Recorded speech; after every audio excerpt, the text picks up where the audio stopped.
Hey guys, Shadows here, welcome back to another Gears of War E-Day video. Today we're going to be discussing every Locust enemy character that could return on Emergence Day based on the story lore. The Locust Horde are returning in a major way as the main enemy faction once again, with Gears of War E-Day taking it all the way back to the very beginning of the Locust War on Emergence Day. Previously, as we've already discussed on the channel, the Coalition Studio creative director Matt Cersei in an interview with Windows Central in June 2024 stated the revisiting of enemy types and even new enemies confirming Gears of War E-Day by saying the following: I agree, there's a lot of stuff that we can do. On the story, there's a 14-year gap between E-Day and Gears 1. Even Gears Tactics was a few years into the war. E-Day isn't a world that's destroyed, it's a beautiful world with people in a time of peace. We see the Locusts introduced through the eyes of people who have never seen them before and don't know what's going on. We're also going to change up gameplay stuff as well. We've worked on the franchise for 10 years, so we've got experience with revisiting enemy types, but also adding new weapons and maybe even new enemies as well. We'll do all of that stuff.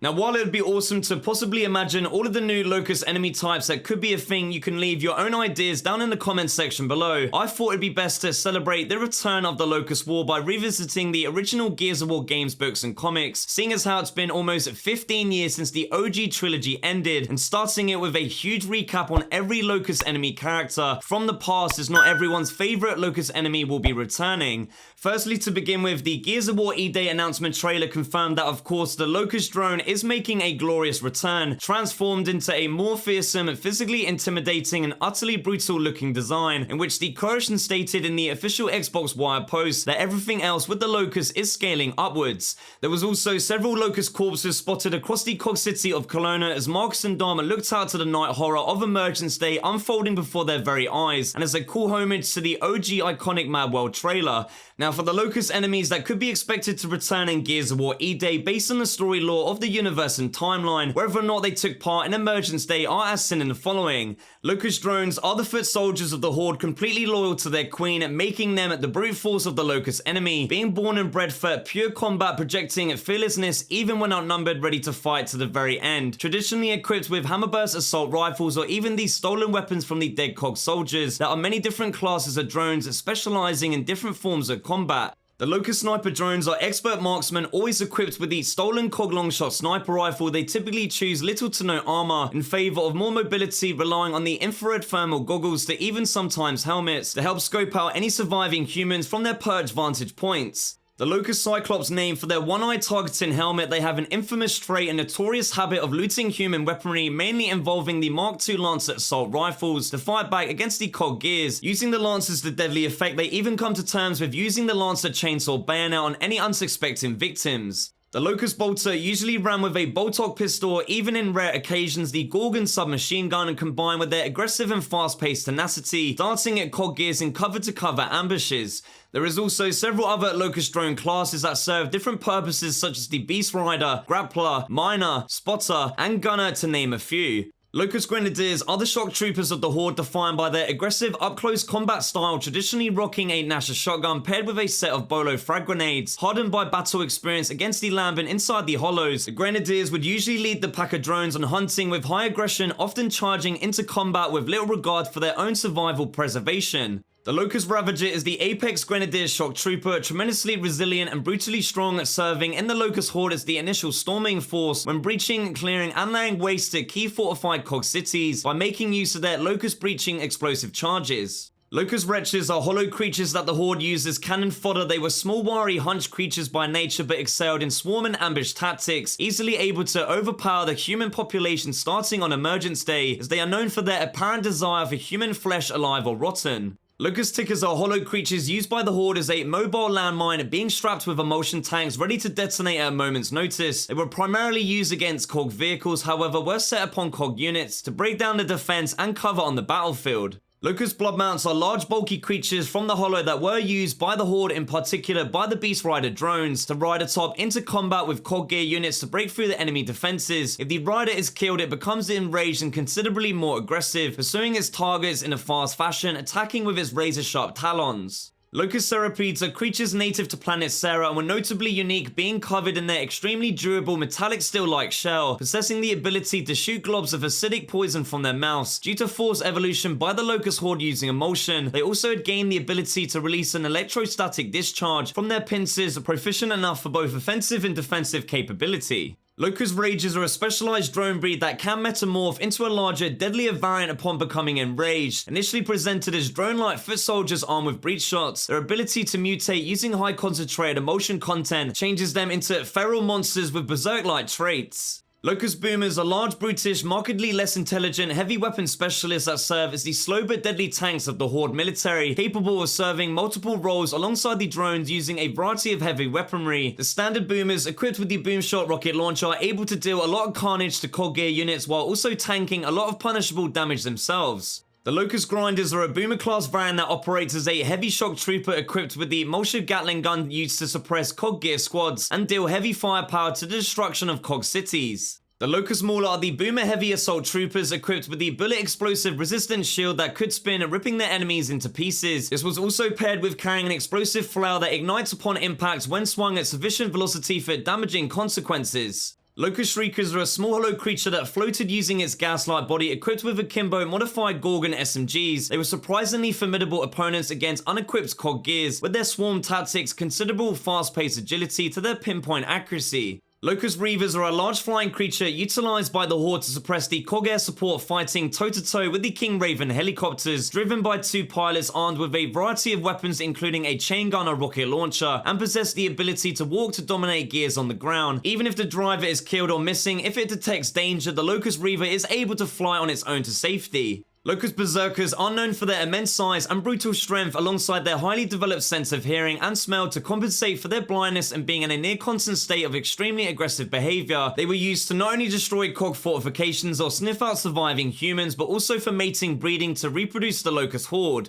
Now, while it may seem like Locust Berserker shouldn't return based on the story lore in the original game, and thanks to the recent release of Gears of War Reloaded for a refreshed reminder, when Marcus first hears the Berserker scream inside the Tomb of the Unknown and says what was that, prompting Baird to explain what a female Berserker is. This isn't directed at Marcus, but actually the player themselves, with some well-played storytelling given the fact that Marcus had spent the last 4 years locked up in the slab prison, and instead of being surprised, immediately asked for advice from Control, meaning that of course Marcus and Dom had fought Locust Berserkers before. Locust Corpsers are huge spider-like creatures that lived in the hollows harnessed by the Horde as ultimate beasts of war, often used to dig tunnels forming emergence holes so that the Locust Horde could emerge to the surface for a planetary worldwide invasion, being a key integral part to the Locust success on Emergence Day. Apart from the drone, the Corpser is the only other enemy confirmed to be returning in Gears of War E-Day as of right now, seeing as how multiple corpses are seen all throughout the official E-Day trailer, causing death and destruction across Kelowna. Locust Kryll are highly aggressive carnivores native to the Outer Hollows. Flyers by nature, these creatures often swarm together, becoming a near unstoppable force that could shred any Cog Gear or even Locust down to the bone in the blink of an eye, with being exposed to light their only weakness.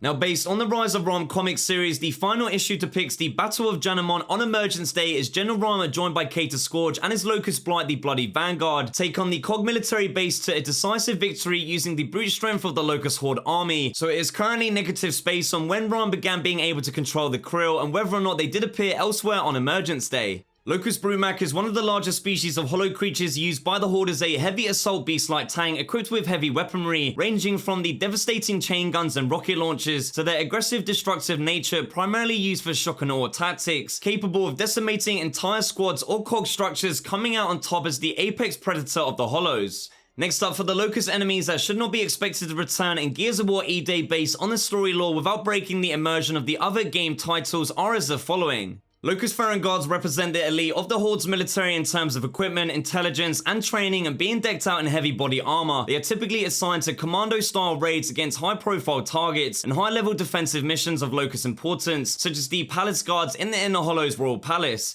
Now, while Guards can be seen in the Rise of RAAM comics fighting alongside the Locust Horde General on Emergence Day in the Battle of Janamon, you have to remember that E-Day the game is being experienced from Marcus and Dom's perspective. As we know in the OG story, and thanks again to the recent Gears of War Reloaded, that upon reaching the lethal emulsion facility underground in the Outer Hollows, Marks and Dom come face to face with the Theron guards for what seems like the very first time, based on their reaction questioning the wind saying hostiles, and the fact that they weren't drones but instead of upgraded. Baird went on to explain the Theron guards to the others due to him and Cole fighting against General Zamil Karn in Halvo Bay during the beginning of the Locust War, and Theron guards being a part of his personal army to take out their target of Ezra Loomis, the Onyx guards, and the destruction of the Cog City. Locust Kantus, a warrior priest of the Horde serving as the religious leadership based upon worshipping the Trinity of the Riftworms. Their characteristic war chant is known to communicate tactical orders for the Horde and restore fallen Locust allies on the battlefield back to fighting order, as the Kantus supports the Locust Horde in the name of their queen but prioritize protecting their worm-based holy religion, being stationed inside the Inner Hollows to defend the Temple of the Trinity.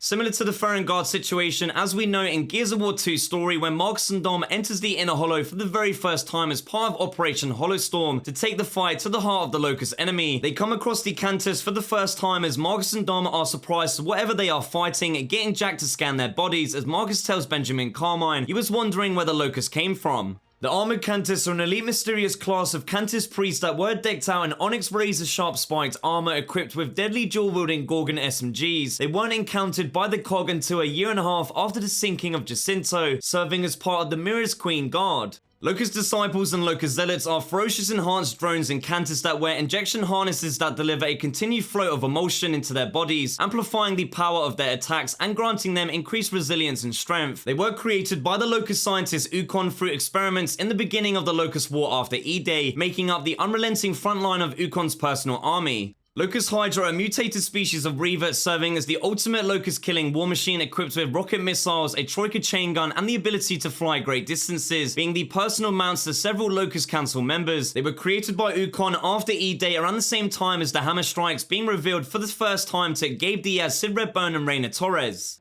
Locust Sires are human chimeras mutated by genetic experimentation that was conducted by Dr. Noah Sampson in the early years of the Pendulum Wars, attempting to find a cure for the rust lung disease caused by emulsion exposure. Splicing together hollow creatures' DNA with the sick children with emulsion resulted in creating the highly aggressive, uncontrollable, and genetically unstable chimeras. As we know from both the Gears of War 2 and Gears 5 story that Noah's creations in the Sires, being the progenitors of the Locust Horde, were all contained inside the New Hope and Malkadar research facilities, hidden away in secrecy from the rest of humanity. Lastly, while we already know Gears of War E-Day is taking place in the Cog City of Kelowna, only covering several days in the first week of the Locust War, that Emergence Day is a global planetary full-scale invasion of Sarah by the Locust Horde, and based on the Rise of RAAM comic series, we already know the locations of every Locust General so far on Emergence Day, meaning to not expect to see them return in the E-Day game as seen in the following. Uzil Sraak is the High General of the Locust Horde due to his skill, intellect, strength, and loyalty above everything else to the Horde and Queen Myrrah, who then led the Locust assault across planet Sarah that became known as Emergence Day, leading the first attack on the surface being inside the military base of the Cog City Janamon. Ketor Skorge is the ruthless high priest of the Trinity of Worms, known for his agility, tactical leadership, and unique warrior fight and combat style, seeking conquest and glory in the name of Queen, Trinity, and Horde. He inhaled emulsion fumes, receiving prophetic visions by connecting to the hive mind, joining General RAAM with the Bloody Vanguard on E-Day to purge the humans of Sarah from its surface. Krav Jermad was a drone that was warforged through many cycles of conquest, serving under RAAM as part of the Bloody Vanguard, training combat to be sadistic, brutal, and merciless towards any enemy. His precision marksman skills with a breech shot sniper rifle earned him a spot alongside RAAM on E-Day. General RAAM, Ketor Skorge, and Krav Jermad were all present, leading the first battle of Emergence Day on the Cog City Janamon, first initially targeting the military base from the inside out with the help of a Corpser, opening up giant emergence holes projecting the Locust Horde and the Cog into their very first true battle, as RAAM, Skorge, and Jermad reveled in the bloodshed, killing everyone inside the base before moving on to charging into the city with the full wrath of the Locust in the Horde's first victory. Zamil Karn was a vicious, feared Locust general enfeebled by a genetic defect that instead faces enemies with superior strategy and cunning intellect, being the lead strategist in assisting RAAM to plan out the E-Day full-scale planetary assault. Alongside his personal mount, the Shibboleth, a deformed Corpser, Karn personally led the attack on the Republic of Grasnia on an E-Day, almost wiping out the entire Grasny population, including fighting against Garan Paddock's squad in conquering a majority of all of the UIR nations. Ukkon is the lead Locust scientist of the Horde, being responsible for genetically engineering many of the creatures that would be used in the planetary Locust invasion of Sera on E-Day, ranging from Brumaks, Corpsers, the Disciple Drone and Zealot Kantus, to of course his personal mount, the Locust Hydra. Due to his sire-based DNA, he inherited an immense mental capacity of intelligence and the ability of accelerated healing, becoming physically immortal when exposed to emotion, far exceeding the genius of even its own creator, Dr. Niall Sampson. While the Locust Horde prepared for the planet-wide assault on Sera against humanity, Ukkon stayed in his laboratory on E-Day, further working on his creations, which included experimenting with humans, injecting emotion directly into their bodies, as he made a deal with RAAM and Skorge, establishing a quota of live humans to be captured as test subjects, alongside scavenging repurposed technology from the surface. Uzil Sraak is the formidable brute strength first generation drone equipped with a unique power armor and original Uzil general of the Locust Horde, who led the military army in the fight against the lambent forces in the name of the Horde and Queen, but devoted most importantly to the ideology that the Hollows was theirs by birthright at all costs, as the Locusts completely wipe out every single Coggear soldier in the Janamont Cog military base, proving General RAAM's tactical plans to be successful with minimal casualties. An unexpected Sraak surprise attacks RAAM and Skorge as he gets executed for treason, being shot in the back by Theron guards with explosive turbos, blowing up his armor, leaving him in a bloodied, wounded state, as RAAM then proceeds to tear out Sraak's heart with his bare hands. Ketor Vrol is the High Priest of the Kantus, a crusading zealot with a deep-seated hatred of humanity, led the Locust Horde worshipping of the Trinity of Worms. As the keeper of the religion on E-Day, Vrol stayed back within the Inner Hollow, defending the Temple of the Trinity against the Lambent, and being protective of all the Locust knowledge that was stored there. Queen Myrrah is the leader and co-creator of the Locust Horde, who commanded through both fear and reverence in the utmost truest of loyalty for the survival of her people, while having a deep-rooted hatred for humanity, seeing them as undeserving of inhabiting its serious surface and never being accepting of her Locust children, leading to a genocide on Emergence Day, is the only option of survival against overwhelming odds of extinction. While General RAAM and the other Locust forces led the Horde, Myrrah stayed below within the Royal Palace of the Inner Hollows on E-Day, keeping an eye on the Locust Horde's successful invasion of planet Sera, with countless victories against humanity as every major city to country was targeted, as Queen Myrrah addressed the Locusts heading into battle on E-Day with the following speech. The humans of Sera built a glorious civilization, but humans were not destined to create. They ultimately did what they do best, destroy, but this was nothing compared to a new threat from below, an enemy that will force humanity to take their last inevitable steps towards extinction. Overall, Gears of War E-Day returning to the very beginning of the Locust War on Emergence Day, and the potential of fighting the Locust Horde as the main enemy once again, with the revisit of old enemy types and even new Locust enemies as suggested by the Coalition, is super exciting, as on E-Day, the Locusts are not foes that the humans of Sera are accustomed to fighting. They are mysterious, formidable and overwhelming, an unforeseen horror that Marcus Dom and the rest of Sera must learn to deal with before it's too late, as everything that happens in E-Day will shape the future of Gears of War for the better. Please make sure to leave me a comment down below telling me what you think of every Locust enemy that could appear on Emergence Day in Gears of War E-Day. Thank you guys so much for your support on the Gears of War content. We are officially trying to hit 100,000 YouTube subscribers, so please make sure you subscribe to the channel if you are new. If you do enjoy my Gears of War content and want to see even more videos, there is a playlist on my YouTube channel containing all of my other Gears of War E-Day videos so far. If you do want to check out more like this one, click the join button to become a YouTube channel member to gain access to emotes, channel badges, and most importantly, early access to all new videos before anyone else. I want to give a big shout out to all of the members on screen for becoming a Shadow Knight YouTube channel member. I truly appreciate your support. So there you have it guys, full details on Gears of War E-Day, every Locust enemy character that could return on Emergence Day. Leave a like on the video if you enjoyed it, subscribe to the channel if you are new. Thank you guys for watching, and as always, I shall see you in the next one.